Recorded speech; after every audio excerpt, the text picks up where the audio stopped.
যখনই বিপদে পড়ে যাবেন আপনি আল্লাহ তাআলার খাস একটি নাম ধরে সাহায্য চাইবেন, বিদ্যুতের গতিতে আপনি সাহায্য পেয়ে যাবেন, আপনার বিপদ মুহূর্তের মাঝে দূর হয়ে যাবে। ব্যবসা বাণিজ্য লস, সার কাছে শুধুমাত্র শত্রু আর শত্রু বিপদে আপনাকে গ্রাস করে রেখেছে, কোনো কাজেই যেন সফলতা নাই, যেটাতে হাত দেন সেটাতেই লস, কোনো কিছুতে আপনার সাফল্য নাই, সন্তান কথা শোনে না, স্ত্রী কথা শোনে না, পরিবার পরিজন নষ্ট হয়ে গিয়েছে, কিভাবে আপনি বাঁচবেন?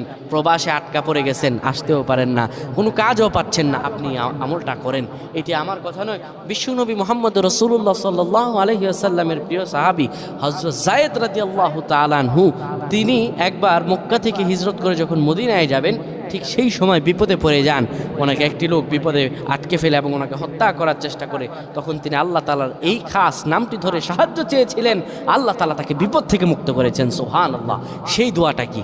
তিনি যখন বিপদে পড়ে যান তিনি বলেন, আগিসনি ইয়া রহমান।